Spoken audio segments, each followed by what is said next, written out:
Hello guys. तो आज जिस चैप्टर को हम लोग पढ़ने वाले हैं वो पेपर 2 का पहला चैप्टर है। ठीक है। और उस चैप्टर का नाम है perspectives on the study of Indian society. ठीक है। तो ये जो स्टडी ऑफ इंडियन सोसाइटी का मतलब क्या होता है, what is meant by studying Indian society. तो स्टडिंग इंडियंस, पहले तो देख लेते हैं इंडियन सोसाइटी से हम लोग क्या समझना चाह रहे हैं। तो इंडियन सोसाइटी का मतलब समझ में आ रहा है हमें बिहेवियर। ठीक है, कि लोगों का बिहेवियर कैसा होगा, है ना, उनके बीच में रिलेशनशिप्स कैसे होंगे, वे ऑफ लाइफ जिसको हम लोग कल्चर बोलते हैं उसको भी हम लोग स्टडी करेंगे। इस इंडियन सोसाइटी को स्टडी करने का मतलब वही होता है। जेंडर का रोल क्या है, इन सब चीज़ों पर स्टडी करना, इंडियन सोसाइटी में इन सब चीज़ों पर स्टडी करने को ही कहते हैं study of Indian society. In short बोले तो और ये स्टडी कैसे किया जाता है, तो by studying their cultures, their way of life, their behaviour, their pattern. हम लोग उन सब चीज़ों पर स्टडी करते हैं तो कहा जाता है कि स्टडी ऑफ इंडियन सोसाइटी होता है। तो यहाँ पे पर्सपेक्टिव्स का मतलब क्या होगा, तो एग्जाम में या हम लोग सोशियोलॉजी को पढ़ रहे हैं तो ये तो पूछ नहीं रहा है कि भाई तुम अपना पर्सपेक्टिव्स बताओ। मतलब अपना पर्सपेक्टिव से हम लोग बिल्ड कर सकते हैं, लेकिन हम लोग स्टडी तो अपना पर्सपेक्टिव नहीं करेंगे ना, किसी न किसी का पर्सपेक्टिव को हम लोग स्टडी करेंगे। तो किसका करेंगे, तो हम लोग करेंगे जीएस घुरे का, जो कि इस चैप्टर में है। आगे हम लोग इसी तरीके से हम लोग जीएस घुरे का करेंगे, एम एन श्रीनिवास का करेंगे, और मार्क्सिस्ट पर्सपेक्टिव जो ए आर देसाई का है वो भी हम लोग स्टडी करेंगे। ठीक है। तो अगर इस चैप्टर में आगे बढ़ने से पहले हम लोग पीवाईक्यूज को देख ले, जो कि यूपीएससी में पूछा गया है, तो हम लोग को आइडिया लग जाएगा कि भाई ठीक है किस तरीके से क्वेश्चन आ रहा है। तो मैंने यहाँ पे कुछ पीवाईक्यूज को लिख लिया है। ठीक है ना, कि जैसे 2022 में आया है कि क्रिटिकली एग्जामिन करो जीएस घुरे का इंडोलॉजिकल अप्रोच। इंडोलॉजी जो कंसेप्ट है उसको हम लोग करेंगे। एम एन श्रीनिवास ने स्ट्रक्चरल फंक्शनलिज्म के बारे में बात किया है। तो 2021 और 2022 दोनों साल ये क्वेश्चन आया है। ए आर देसाई के मार्क्सिस्ट पर्सपेक्टिव पे एक क्रिटिकली एनालिसिस का क्वेश्चन आया है 2020 और 2022। पीवाईक्यूज में देखोगे तो इजीली मिल जाएगा, नहीं तो मैं पीडीएफ अपलोड कर दूंगा टेलीग्राम चैनल पे। अगर अगर हम लोग इस चैप्टर का हेडिंग बनाए तो क्या क्या होगा, सबसे पहले हो जाएगा कि evolution of sociological study in India. इस जिस स्टडी का बात हम लोग कह रहे हैं, स्टडी ऑफ इंडियन सोसाइटी, आखिर ये कहाँ से आया है, ये इसको पढ़ने का बाद जो हम कह रहे हैं कि इंडियन सोसाइटी का हम लोग स्टडी करेंगे, तो ये बात उठ के कहाँ से आया है, कहाँ से आया है, मतलब में कि ठीक है इसका स्टडी कर रहे हैं। तो उसका सबसे पहले तो हम लोग पढ़ेंगे कि इवोल्यूशन। ठीक है, सबसे फर्स्ट हेडिंग जिस चीज़ को हम लोग कवर करेंगे वो है ये evolution of sociological study in India. और पहले के समय से अभी के टाइम तक ये स्टडी कैसे हुआ है, जैसे कि पहले जीएस घुरे ने आया तो उन्होंने बोला था कि सिर्फ टेक्स्ट बेस्ड स्टडी होगी। एम एन श्रीनिवास आए तो उन्होंने बोला कि विलेज में रह करके उन्होंने स्टडी किया था, रामपुर विलेज और भी विलेज थे वहाँ पे रह करके, तो इसको बोलता है फील्ड वर्क। फिर आए ए आर देसाई ने इन दोनों चीज़ों को खारिज करते हुए बोला कि हम लोग क्लास और स्ट्रगल के बेसिस पे हम लोग स्टडी करेंगे, अलग अलग लेंसेज अपनाएं। तो ये जो इवोल्यूशन हुआ इसको हम लोग करेंगे। मे भी एग्जाम में क्वेश्चन आ जाए, क्योंकि तीनों पर पूछ सकता है, तो मे भी आ जाए कि critically analyse the evolution of sociological study in India, explain the evolution of sociological study in India. तो हम लोग फिर तीनों का लिखेंगे और मोस्ट प्रोबेबली आएगा तो आपका ये 12.5 या फिर 15 मार्क का क्वेश्चन में आएगा। ठीक है। फिर हम लोग देखेंगे इंडोलॉजी और इंडोलॉजी पर बात किसने किया है, तो जीएस घुरे साहब, जीएस घुरे का देखेंगे हम लोग। फिर स्ट्रक्चर फंक्शनलिज्म, इसको किसने बात किया है, एम एन श्रीनिवास। तो पहले हम लोग समझेंगे कि इंडोलॉजी क्या है, फिर देखेंगे इंडोलॉजी ऑफ जीएस घुरे। उसी तरीके से हम लोग पहले समझेंगे कि स्ट्रक्चर फंक्शनलिज्म क्या है, फिर पढ़ेंगे structure functionalism of M N Srinivas. हालांकि एम एन श्रीनिवास ने संस्कृताइजेशन, वेस्टर्नाइजेशन, इन सब चीज़ों के बारे में बात किया है, तो उन सबको भी हम लोग ऑब्वियसली पढ़ने वाले हैं। फिर उसके बाद हम लोग करेंगे मार्क्सिस्ट पर्सपेक्टिव है क्या सोशियोलॉजी का। फिर हम लोग देखेंगे कि ए आर देसाई जिन्होंने उस चीज़ के बारे में बात किया। लास्ट में हम लोग सभी का स्ट्रेंथ और वीकनेसेस देखेंगे कि ठीक है भैया इंडोलॉजी जिसको जीएस घुरे साहब ने दिया, इसका क्या प्लस पॉइंट्स है, नेगेटिव पॉइंट्स है, सेम एम एन श्रीनिवास के लिए और ए आर देसाई के लिए। ठीक है। तो मैंने पहले ये बता दिया और फिर हम लोग एक कंक्लूजन भी तैयार करेंगे पूरा चैप्टर का, क्योंकि मैंने क्या बोला था, सबसे पहले इवोल्यूशन का बात किया, तो हम लोगों ने जीएस घुरे साहब का बात कर लिया, एम एन श्रीनिवास का बात कर लेंगे, ए आर देसाई, तो हम लोग कंक्लूजन पे भी आएंगे कि भाई वर्तमान समय में क्या पर्सपेक्टिव है इंडियन सोसाइटी को स्टडी करने का। ठीक है ना, तो उस चीज़ को हम लोग देखेंगे। तो पर्सपेक्टिव पहले मैंने इंडियन सोसाइटी क्या होता है समझा दिया, बिहेवियर, रिलेशनशिप स्टडी करना, जेंडर के रोल को स्टडी करना वो बता दिया। उसी के स्टडी को हम लोग बोलते हैं study of Indian society. Perspectives का मतलब क्या है, तो पर्सपेक्टिव्स मतलब ए आर देसाई का पर्सपेक्टिव, है ना, जो कि मार्क्सिस्ट पर्सपेक्टिव देते हैं, और उसी तरीके से एम एन श्रीनिवास का पर्सपेक्टिव और जीएस घुरे साहब का पर्सपेक्टिव, इंडोलॉजी के बारे में जो इन्होंने संस्कृताइजेशन, वेस्टर्नाइजेशन के बारे में बात किया है, उन सब चीज़ों को हम लोग करेंगे। अब जो है पूरा 1 बाय 1 इसी हेडिंग्स को हम लोग स्टडी करेंगे, तो हमारा पूरा चैप्टर तैयार हो जाएगा। तो आप पहले इवोल्यूशन देखते हैं कि इवोल्यूशन कैसे हुआ, किस तरीके से हुआ Indian sociological study in India का। ठीक है। तो क्या हुआ कि जब ब्रिटिशर्स आए इंडिया में तो वो यहाँ का कल्चर समझना चाहते थे। कल्चर मतलब डेफिनेशन याद रख लो, वे ऑफ लाइफ। अब लोग जो है मतलब फीमेल्स का क्या रोल है, फेस्टिवल्स कैसे सेलिब्रेट करते हैं, लोग हाथ से खाते हैं या फिर चम्मच से खाते हैं, इन्हीं सब चीज़ों को तो कल्चर कहते हैं। तो उनको ये इंडियन कल्चर समझना था। ठीक है ना, क्योंकि British officials, missionaries like Christian missionaries ये सब आए और इंटेलिस्ट आए, तो इन लोगों को यहाँ का कल्चर समझना था। तो इनको कल्चर समझना था, तो इन लोगों ने जिस चीज़ को पढ़ा था वो है वेदास, मनुस्मृति, एपिक्स। बोला कि ठीक है कल्चर समझना है तो इन सब चीज़ों को पढ़ेंगे तो हमें पता चल जाएगा। तो यही जो टेक्स्ट को स्टडी कर रहा है ना, यानी कि बुक को स्टडी कर रहे हैं, तो इसी को बोलते हैं बुक व्यू, और इसी को कहीं ना कहीं बोला जाता है इंडोलॉजी। और उसी के बारे में बात करते हैं जीएस घुरे साहब, जिसको हम लोग करेंगे। तो यहीं से शुरुआत हुआ है स्टडी ऑफ इंडियन सोसाइटी, यहीं से शुरुआत हुआ। कब, जब ये लोग आए और यहाँ का कल्चर को स्टडी करने के लिए इन सब चीज़ों को पढ़ा। ठीक है। तो अब जीएस घुरे साहब के बारे में देखते हैं। जीएस घुरे साहब, तो जीएस घुरे को फादर ऑफ इंडियन सोशियोलॉजी कहा जाता है और इन्होंने ही इसका सोशियोलॉजी को इंस्टीट्यूशनलाइज कर दिया था। डिपार्टमेंट ऑफ बॉम्बे यूनिवर्सिटी 1919 में इन्होंने स्टैब्लिश किया था। तो this background show how Indian sociology slowly move from text based Indology, मतलब इवोल्यूशन का बात करें तो कैसे हुआ, एक इंडोलॉजी यानी टेक्स्ट बेस्ड स्टडी, उसी को बोलते हैं इंडोलॉजी। वहाँ से फिर हम लोग अभी आगे बढ़ेंगे कि श्रीनिवास सर ने फील्ड वर्क लाया स्टडी का गांव में रह रहकर। फिर उसके बाद देसाई, ए.आर. देसाई ने हिस्टोरिकल मैटेरियलिज्म, डायलेक्ट्रिक, ये सब लाया जिसके बारे में हम लोग पढ़ेंगे। तो ये इवोल्यूशन कुछ इस प्रकार से हुआ था। और लास्ट में ऑब्वियसली हम लोग कंटेम्प्रेरी पर्सपेक्टिव को देखेंगे। 10 पेज का नोट्स है, इसको ध्यान से भी देखेंगे।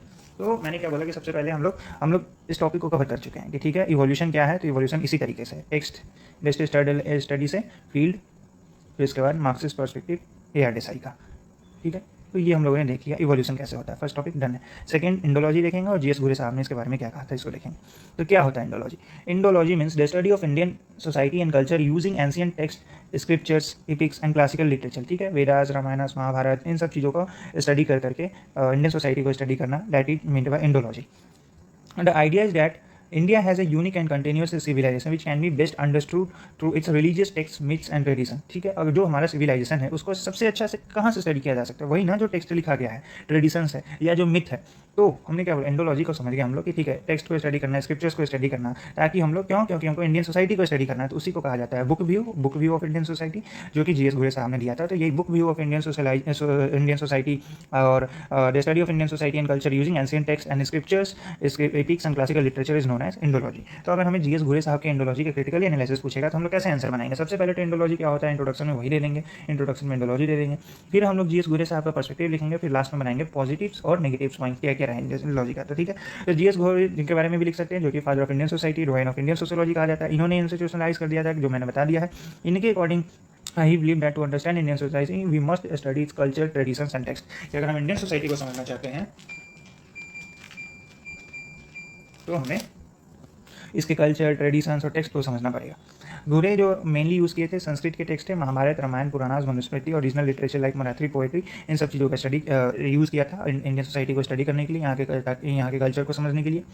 इन्होंने कंबाइन भी किया था कि इंडोलॉजिकल टेक्स्ट को विद फील्ड ऑब्जर्वेशन, तो he was called arm chair scholar, ठीक है। तो आर्म चेयर स्कॉलर भी किनको कहा जाता है? तो जीएस घुरे साहब को ही कहा जाता है। He argued that Indian society has unity in diversity, a culture unity created by diffusion of Sanskritic traditions across regions and caste. ये यूनिटी इन डाइवर्सिटी मतलब जीएस घुरे साहब का क्या क्या है, तो इंडोलॉजी है ही, उन्हीं को आर्मचेयर स्कॉलर कहा जाता है, फादर ऑफ सोशियोलॉजी कहा जाता है। सोशियोलॉजिकल डिपार्टमेंट का एस्टैब्लिश किया कहा जाता है कि he has institutionalized the sociology, इन सब चीज़ों को कहा जाता है। उन्होंने कहा था और क्या क्या बात कहा उन्होंने, यूनिटी इन डाइवर्सिटी का बात कहा था। संस्कृत ये किस लिए है, क्योंकि ये सांस्कृतिक ट्रेडिशंस, रीजन्स और कास्ट के बारे में, अलग अलग कास्ट के रोल है, ब्राह्मण, क्षत्रिय, वैसे शूद्र, इन सबका अलग अलग रोल है। तो अलग अलग रोल है, तो इन सब आपस में क्या फंक्शनल तरीके से रह पाते हैं सब, जो एम.एस. श्रीनिवास जी ने भी बोला था। तो उसी पर इन्होंने बोला कि यूनिटी इन डाइवर्सिटी का कंसेप्ट है। और क्या घुरे साहब ने बात किया, तो घुरे साहब ने और ये बात किया कि उन्होंने कास्ट सिस्टम के 6 कैरेक्टरिस्टिक्स के बारे में बात हुआ कि सेगमेंट है, ऑब्वियसली कास्ट जो है डिवाइड है, ब्राह्मण, क्षत्रिय, वैसे और शूद्र में। हायरार्की है, जो टॉप पोजीशन पे है वो अपर कास्ट है, फिर लोअर कास्ट है, तो ऑब्वियसली इसमें हायरार्की है। और इसमें क्या है, रिस्ट्रिक्शंस है कि लोअर कास्ट है वो अपर कास्ट के साथ नहीं खा सकते हैं, उसको वही से पानी नहीं भर सकते हैं, इस तरीके की चीज़ें थी। सिविल और रिलीजियस डिसेबिलिटीज़ है कि लोअर कास्ट को बहुत जगह पे प्रिविलेजेस नहीं मिलते थे जो अपर कास्ट को मिलते थे। इंडोगामी परफॉर्म होता था। ऑक्यूपेशन हर कोई नहीं कर सकता है सारा, जैसे ब्राह्मण है तो पूजा पाठ का जितनी भी चीज़ें वो कर सकते हैं। क्षत्रिय है तो उनका प्रोटेक्शन का काम होता था आर्मीज़ में, ब्राह्मण क्षत्रिय। वैसे का क्या होता था, तो वे व्यापार करते थे, बिजनेस का। शूद्र क्या था, तो मतलब क्लीनलीनेस, साफ सफाई का जितना भी जॉब हो गया तो उन सब इसका, तो ऑक्यूपेशन भी सेपरेटेड था। तो इसका बात किसने कहा था, तो जीएस घुरे साहब ने कहा था, ठीक है। अब और क्या क्या कंट्रीब्यूशन रहा जीएस घुरे साहब का, इन्होंने ट्राइब्स को भी स्टडी किया था, इन्होंने family, kinship, art, culture, religion, nationalism, organisation के बारे में बात किया था। तो अगर जीएस घुरे साहब के बारे में बात की जाए तो उन्होंने कास्ट के बारे में बात कर लिया, वो जो 6 फीचर है, सेगमेंटल डिवीजन, ऑक्यूपेशनल है ना, मैरिज के बारे में, रिलीजियस डिसेबिलिटीज़, इन सब चीज़ों, हायरार्की, इन सब चीज़ों के बारे में बात किया। और क्या, तो इन्होंने ट्राइब्स को भी स्टडी किया, इन्होंने family, religion, kinship, culture, nationalism और ऑर्गेनाइजेशन के ऊपर भी बात किया। तो अगर जीएस घुरे साहब के बारे में कुछ भी लिखे तो हमें ये सारे पॉइंटर्स डालने हैं, यानी कि जीएस घुरे साहब इंडोलॉजी और जीएस घुरे साहब फादर ऑफ इंडियन सोसाइटी वगैरह डाल के नहीं है, ये सारी चीज़ें डालनी है। कास्ट के ऊपर स्टडी, ट्राइब्स है ना, family, kinship, art, culture, religion, nationalism, organisation, सब किया। तो क्रिटिकली एनालाइज का बोले तो क्रिटिसिज्म क्या है जीएस घुरे साहब का, उसी तरीके से नोट्स बनाया गया है, ध्यान से पूरे वीडियो को देखो और नोट्स टेलीग्राम पे मिल जाएगा। Too much focus on text and Brahmanical upper caste traditions, है ना, मतलब टेक्स्ट पे बहुत ज़्यादा फोकस्ड है, ठीक है, आर्म चेयर कहा जाता है, उन्होंने फील्ड व्यू भी देखा है, और ज़्यादा फोकस तो टेक्स्ट पे ही थे ना। और कैसे टेक्स्ट पे थे, वही महाभारत रामायण, तो कहीं ना कहीं तो ब्राह्मणिकल अपर कास्ट ट्रेडिशन पे है, लोअर कास्ट के एक्सप्लॉइटेशन को, इन सब चीज़ों को तो इग्नोर कर दिया गया ना। सारी चीज़ें अच्छी अच्छी बताई गई, एक्सप्लॉइटेशन को कौन बताएगा, एक्सप्लॉइटेशन के बारे में बात ही नहीं की, कैपिटलिज्म के बारे में बात ही नहीं की, है ना, सिर्फ नेशनलिज्म पे बात की है उन्होंने। Marxist scholar like A.R. Desai criticise him for ignoring colonialism, capitalism. उस समय हमारा इंडिया 90s के समय 1919 इन सब तो हमारा ब्रिटिशर्स का कॉलोनीज होता था, तो उसके बारे में बात ही नहीं की, कैपिटलिज्म की बात ही नहीं की। तो अच्छी चीज़ें ये सब रही, caste, tribes, kinship, art, culture, religion, nationalism. और नेगेटिव क्या है, क्रिटिसिज्म क्या है कि too much focus on text, Brahmanical upper dominance, ignore the exploitation of the lower caste, ignore colonialism, do not talk much about capitalism. इन सब चीज़ों को हम लोग लिखेंगे। अब इंपॉर्टेंट क्या है, तो भाई फादर ऑफ सोशियोलॉजी है, तो अगर रिलेवेंस साबित करने के लिए बोले, what is the relevance of GS Ghurye and Indologist, ऐसा क्वेश्चन आता है, तो Ghurye led the foundation of Indian sociology and give it academic respect ना, that is why he is called the father of Indian sociology. इन्होंने ही तो base create किया जिसके कारण आगे एम एन श्रीनिवास और हैयर देसाई अपना पर्सपेक्टिव दे पाए। ठीक है, तो पहले हम लोग ये समझ गए कि इंडोलॉजी क्या है। इंडोलॉजी जीएस घुरे साहब ने दिया था, जीएस घुरे साहब ने कास्ट के बारे में भी स्टडी किया, कास्ट के बारे में क्या कैरेक्टरिस्टिक दिया वो देख लिया उन्होंने, टाइप्स के बारे में भी स्टडी किया, फैमिली, किनशिप, रिलीजन, नेशनलिज्म के बारे में भी स्टडी किया। किसी चीज़ को नहीं किया तो वो है कैपिटलिज्म के बारे में नहीं बताया, कॉलोनिज्म के बारे में नहीं बताया, टेक्स्ट पे बहुत ज़्यादा फोकस्ड है ना, और ignored the lower class caste exploitation, इन सब चीज़ों को भी इग्नोर किया। अब आते हैं हम लोग जिस चीज़ पे एक सिंपल वर्ड्स में पूरी चीज़ों को हम लोग लिख दिए हैं, उसको पढ़ लो एक बार। Indology is the study of Indian society through its text and culture. GS Ghurye, the father of Indian sociology, believed that Indian unity comes from सांस्कृतिक traditions and explained caste and society mainly use Hindu text. He built a strong foundation for Indian sociology, but his work was criticized, जैसा कि बोला, text पे post है, Brahmanical upper dominance, upper caste dominance, और ignoring economic and political realities, caste exploitation, उन सब चीज़ों के बारे में, कास्ट एक्सप्लॉइटेशन के बारे में तो बात ही नहीं की। ठीक है, तो हम लोगों ने अपना ये भी हेडिंग कंप्लीट कर लिया, सेकेंड कंप्लीट, थर्ड भी हेडिंग कंप्लीट हो चुका है हमारा। ठीक है, अब हम लोग इस चीज़ को स्टडी करेंगे। This is done, this is also done, this is also done. Now let's come on this topic, structural functionalism of M.N. Srinivas। तो जैसा कि हमने पहले बताया कि जो जीएस घुरे साहब का जो पर्सपेक्टिव था वो काफ़ी ज़्यादा टेक्स्ट व्यू था, जिसके चलते उनको क्रिटिसाइज भी किया गया। ठीक है, तो M.N. श्रीनिवास में क्या अलग था, मोस्ट इंपॉर्टेंट सोशियोलॉजिस्ट हम लोग जानते ही है। तो इनका ये था कि टेक्स्ट व्यू से लेकर के अब यहाँ से हट करके इन्होंने फील्ड व्यू पर लाया, मतलब ये विलेजेस में गए, वहाँ रुके और फिर स्टडी किया। एक्चुअली में ये जो है रेड क्लिफ ब्राउन का जो स्ट्रक्चरल फंक्शनलिज्म है उनसे काफ़ी ज़्यादा इन्फ्लुएंस हुए और इसको जो है इंडियन कंटेक्स्ट में उतारे। तो ये जो स्ट्रक्चरल फंक्शनलिज्म की बात कर रहे हैं ये क्या है, तो भैया जैसे हमारे बॉडी में अलग अलग हार्ट, लंग्स, ब्रेन, जो हमारे बॉडी पार्ट्स है वो सब एक साथ काम करते हैं फॉर सर्वाइवल, तो उसी तरीके से सोसाइटी में भी जो कास्ट, फैमिली, रिलीजन, किनशिप है, ये सब आपस में मिलकर काम करते हैं ताकि एक यूनिटी बना रहे, सोशल ऑर्डर बना रहे। तो उन्होंने बोला कि ये स्ट्रक्चरल फंक्शनलिज्म है।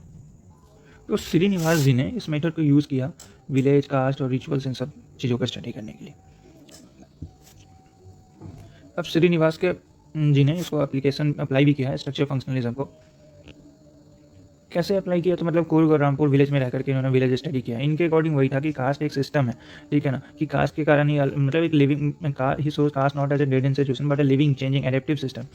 इन्होंने ही वो डोमिनेंट कास्ट का कंसेप्ट को इंट्रोड्यूस किया और इन्होंने दो प्रोसेस जैसे कि संस्कृताइजेशन और वेस्टर्नाइजेशन बताया, ये सोशल चेंज का ही कारण है। तो संस्कृताइजेशन है कि लोअर कास्ट के पीपल जो है अपर कास्ट के प्रैक्टिसेस को अडॉप्ट करते हैं ताकि उनके जैसा वो बन सके, उनके जैसा कपड़ा पहनना, उनके जैसा ऑक्यूपेशन ट्राई करना, उनके तरीके से रहना, ताकि वो अपर कास्ट के adopt practices of upper caste to rise in status.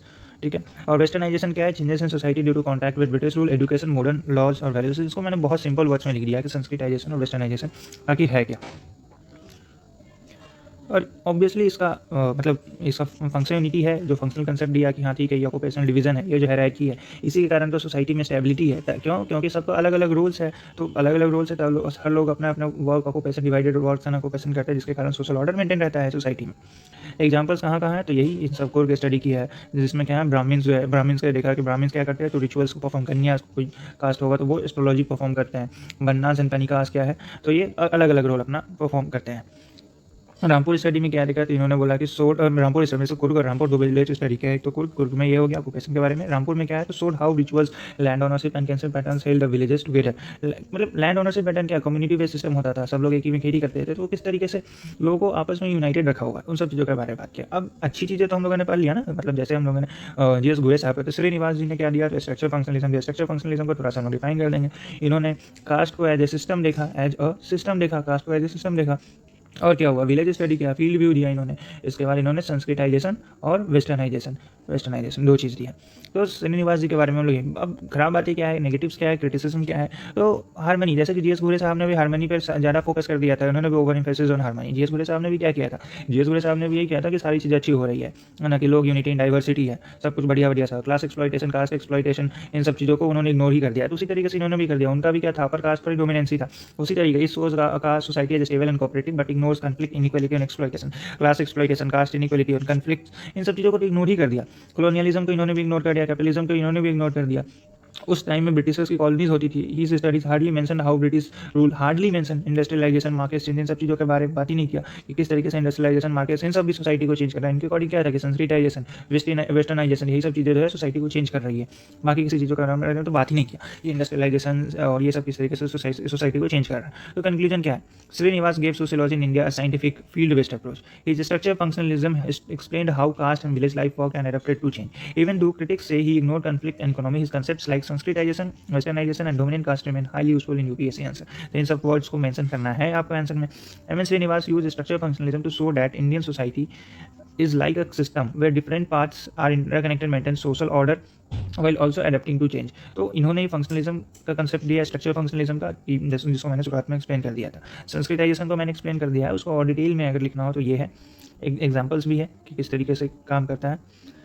और क्या होता है इसमें टेबलर फॉर्म में मैंने समझा करके दे दिया है कि लोअर कास्ट क्या करता है, adopts upper caste customs, race, rituals, life style practices और गेन्स हायर सोशल स्टेटस। क्यों होता है ये, in traditional India caste status was fix, पहले तो फिक्स था ना, लेकिन जब भी संस्कृताइजेशन, वेस्टर्नाइजेशन कंसेप्ट हुआ तो सोशल मोबिलिटी और मतलब ऑफर हुआ लोगों को, तो वो लोग परफॉर्म करना शुरू किए। It was one way for lower caste to gain respect and reduce discrimination in local society. उनके लिए तो यह एक तरीका था, ठीक है। लिमिट्स क्या है संस्कृताइजेशन का, it does not change actual caste position.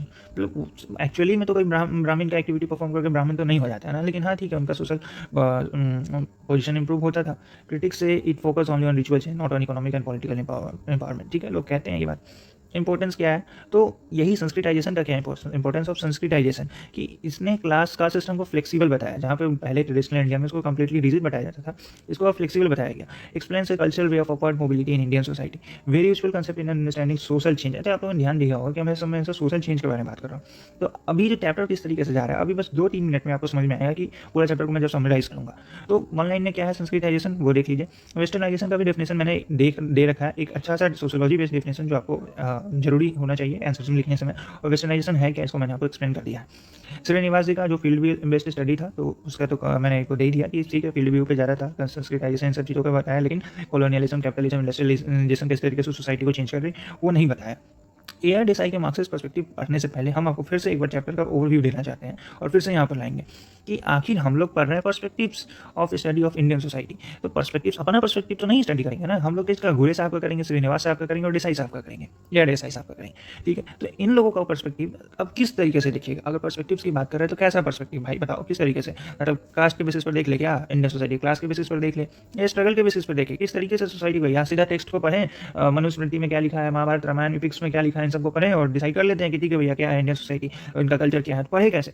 तो उन्हीं चीज़ को पढ़ने का तो बात किया इन्होंने, जैसे घुरे साहब ने जो लेंस यूज़ किया वो यूज़ किया टेक्स्ट का, और इन्होंने जो यूज़ किया, मार्क्स ने जो यूज़ किया उन्होंने क्लास का किया, स्ट्रगल का किया, और श्रीनिवास साहब ने कास्ट का किया, फंक्शनलिस्ट, स्ट्रक्चरल फंक्शनलिस्ट पर्सपेक्टिव दिया। तो इन लोगों ने ये लेंस लगा के पढ़ा सोसाइटी को, इन लोगों ने ये लेंस लगा के पढ़ा सोसाइटी को, इन लोगों ने भी ये लेंस लगा के पढ़ा सोसाइटी को, इंडियन सोसाइटी को, अपना अपना पर्सपेक्टिव दिया। इन्होंने टेक्स्ट के बेसिस पे दिया, श्रीनिवास साहब ने इस बेसिस पे दिया, इन्होंने इस बेसिस पे दिया, और सब के बारे में हम लोग पढ़ ही चुके हैं। इन्होंने कास्ट के बारे में भी स्टडी किया, अच्छे फीचर्स जो मैंने बताया, ट्राइब्स के बारे में भी बताया, किनशिप, फैमिली, इन सब चीज़ों के भी बारे में बताया।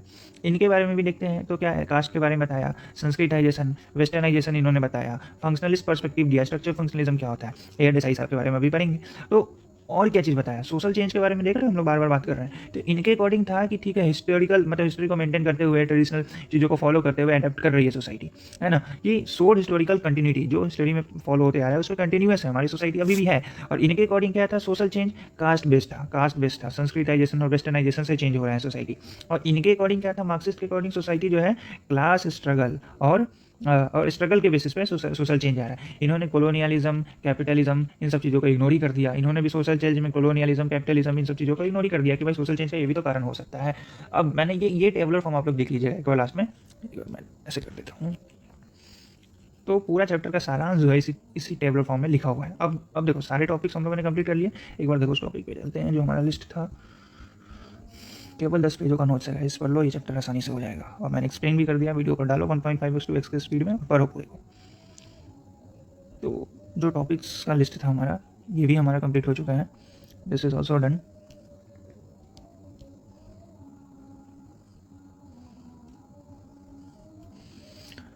Four done, 5 also done, 6, 7, 8 done. अब AR देसाई साहब के बारे में पढ़ेंगे। आइए AR देसाई साहब के बारे में पढ़ते हैं, जिनको मार्क्सिस्ट पर्सपेक्टिव दिए थे इन्होंने।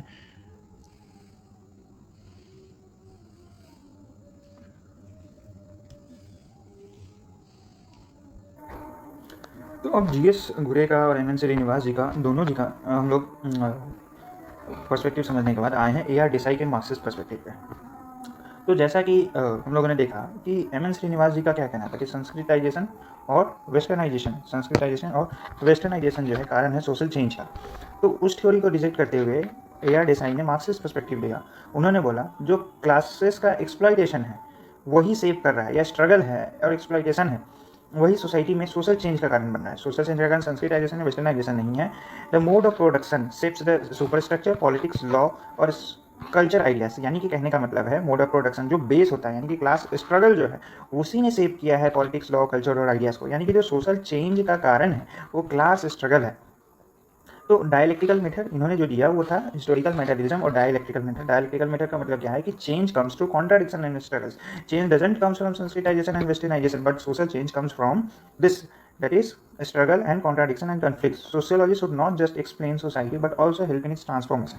ठीक है, अब हम लोग देखते हैं इसका एप्लीकेशन जो AR देसाई साहब जी ने किया। जैसा कि उन्होंने बताया था कि डायलेक्टिकल मेथड में कि जो सोशल स्ट्रगल्स और कॉन्ट्राडिक्शन है वही सोशल चेंज का कारण बनता है, तो उसी को अपने बुक जो है social background in Indian nationalism, उस बुक में इन्होंने लिखा था कि जो he explain Indian nationalism as a result of class interest by colonial rule. तो उसमें भी क्लास स्ट्रगल हुआ, क्लास एक्सप्लॉइटेशन था, इकोनॉमिक बेस क्या था, क्लास एक्सप्लॉइटेशन। तो जो आगे जो शेप हुआ, जो स्ट्रगल हुआ, जो रिवॉल्यूशन हुआ, वो सब किस लिए हुआ, because of the economic base क्या था, क्लास इंटरेस्ट जो शेप हुआ था because of the colonial rule, उनके कारण हुआ। और क्या, मोड ऑफ प्रोडक्शन। अब मोड ऑफ प्रोडक्शन का क्या मतलब कि पहले जो था जो विलेज में फार्मिंग होती थी कम्युनिटी बेस्ड होती थी, लेकिन अब वो फार्मिंग कैसे हो गई, कम्युनिटी बेस्ड से क्या हो गया, लैंड ओनरशिप राइट्स आ गया। तो मोड ऑफ प्रोडक्शन जो है पहले फ्यूडल मोड था, तो कॉलोनियल कैपिटलिज्म हो गया और एक्सपेक्ट किया गया। अब उस समय तो जब स्टडी कर रहे थे तो इंडिया इंडिपेंडेंट नहीं था ना, तो socialist mode of production expected after independence but not realise, लेकिन ऐसा हुआ नहीं। तो हुआ क्या, तो India followed a capitalist path of development instead of socialism. ठीक है, तो क्या क्या चेंज किया, जो क्लास स्ट्रगल थी या ब्रिटिश कॉलोनीज थी उन्होंने क्या क्या चेंज किया। डी इंडस्ट्रियलाइजेशन आ गया, कमर्शियलाइजेशन ऑफ एग्रीकल्चर आ गया, है ना, पॉपुलराइजेशन ऑफ पीजेंट्स हुआ, restructure of classes in Indian society. तो ये सारे सोशल चेंजेस हुए थे। तो जो बाकी थिंकर्स ने छोड़ दिया था क्लास और इकोनॉमी, उन्होंने बोला कि कास्ट, रिलीजन और किनशिप को अलग स्टडी नहीं किया जा सकता, उनको क्लास और इकोनॉमी के साथ में स्टडी करना चाहिए, इन्होंने कहा था AR देसाई साहब ने। इन्होंने political sociology, urban sociology, agricultural sociology, इन सब चीज़ों में अपना कंट्रीब्यूट किया था। अब क्रिटिसिज्म क्या है, तो इनपे था कि इन्होंने ज़्यादा एम्फेसिस कर दिया था इकोनॉमिक को, है ना, ठीक है, too much importance to economic factors. Caste और रिलीजन को इन्होंने बाकी था, कास्ट और रिलीजन को फोकस की मेथड उनके बारे में बोल दिया गया कि भैया वो कास्ट और रिलीजन को, इन सब क्लास को छोड़ दिया। इन्होंने क्लास बोला तो वही आएगा कि भाई कास्ट को छोड़ दिया, कास्ट को छोड़ दिया। डाइवर्सिटी की बात ही नहीं की, जो इन डाइवर्सिटी GS घुरे साहब ने कहा है। State, regional, gender, ethnic difference, इन सब चीज़ों के बारे में बात नहीं किया। रिजिड मतलब did not fully study regional, gender and ethnic differences. और रिजिड हिस्टोरिकल मॉडल क्या था, अब इन्होंने ऐसा लिखा कि काफ़ी ज़्यादा सिंप्लीफाई कर दिया, ओवर सिंप्लीफाइड कि जैसे फ्यूडल कुछ हुआ ही नहीं, बस फ्यूडल हुआ, कॉलोनियल कैपिटलिज्म हुआ, सोशलिज्म जो एक्सपेक्टेड, बट हुआ नहीं ऐसा। तो आज के समय में क्या रिलेवेंस है, तो जैसे GS घुरे साहब का क्या रिलेवेंस था, हमें बोला जाए ना कि भाई इन्होंने तो बेस बनाया ना, जिसको AR देसाई साहब और MS श्रीनिवास साहब ने आगे जा करके यूज़ किया। तो देसाई साहब का आइडिया, इन्होंने क्या बोला, जो बेस होगा, इकोनॉमिक बेस होगा, जो एक्सप्लॉइटेशन होगा, जो स्ट्रगल होगा, वही सेट करेगा, कारण होगा सोशल चेंज का। तो इनकी स्टडी हेल्प किया कि एग्रेरियन क्राइसिस क्यों हुआ, फार्मर मूवमेंट क्यों हुआ, क्लास पे स्ट्रगल्स ऑफ पीजेंट्स, वर्कर्स और ट्राइबल्स क्यों हुआ, the state capital nexus in development policies, is focus on linking knowledge with social transformation. ठीक है, जो भी सोशल चेंज हुआ है तो उसको ये नॉलेज, यानी कि ये इन सब के कारण जो चेंजेस हुआ उनको स्टडी करना। A.R. Desai was the leading Marxist sociology in India. हम कंक्लूजन पे आ गए। ही एक्सप्लेन नेशनलिज्म को भी बताया, यही थिंकर्स है जिन्होंने कोलोनिज्म के बारे में बात नहीं किया। Development through the lens of class and economic base, and यहाँ पे बताया था अलग अलग लेंसेज के बारे में बताया था। इंडोनोलॉजी का क्या था, टेक्स्ट था, और स्ट्रक्चर क्या था, इनका था कास्ट है, और इनका क्या है, क्लास है। इन सब लेंसेज को लगा करके, क्लास, स्ट्रगल, इकोनॉमी, इन सब लेंस को लगा करके इन्होंने स्टडी किया और ये सब चीज़ें दिया। सोशल चेंज के बारे में बता दिया, यहाँ इनके बारे में बता दिया कि सोशल चेंज क्या है, मटेरियल कंडीशंस, इकोनॉमिक बेस जो है, इस क्लास स्ट्रगल जो है सोशल चेंज का कारण बनता है। अब ये भी हम लोग देख लिए एक कंक्लूजन पूरे चैप्टर। तो पर्सपेक्टिव का मतलब क्या हुआ, तो पर्सपेक्टिव का मतलब यही हुआ कि भैया हम लोग पर्सपेक्टिव पढ़ेंगे इंडोनोलॉजी, जीएस भूरे साहब का, स्ट्रक्चर फंक्शनलिज्म श्रीनिवास साहब का, और मार्क्सिस्ट पर्सपेक्टिव देसाई साहब का, जो कि पूरे चैप्टर में हम लोगों ने करके समझ लिया है। तो ये चैप्टर कंप्लीट हुआ। अगर वीडियो पसंद आई हो तो लाइक करना और चैनल को सब्सक्राइब करके कमेंट में अपना रिव्यू दे सकते हो, ताकि मैं और भी कंटेंट लाऊँ और कुछ आंसर राइटिंग प्रैक्टिसेस भी कराने का सोच रहा हूँ। तो जैसा रिस्पॉन्स मिलता है उस तरीके से आगे चैनल पर काम किया जाएगा। Thank you so much for watching this videos.